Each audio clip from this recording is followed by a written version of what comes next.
Бишкекте унаа токтотуучу жайдын улгайган кызматкерин ур токмокко алган айдоочунун баш коргоо чарасы каралды. Соттун чечими менен ал 20 күнгө камакка алынып, номер 1-СИЗОго которулду.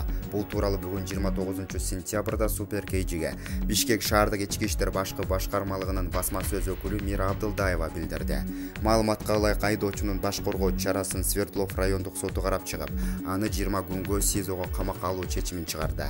Айдоочуга кылмыш жаза кодексинин 234-беренеси бейбаштык менен кылмыш иши козголгон. Ал 26-сентябрда убактылуу кармоочу жайга киргизилген. Эске салсак, 25-сентябрда интернетке Бишкектеги унаа токтотуучу жайдын жумушчусун айдоочунун уруп тепкен видеосу тараган.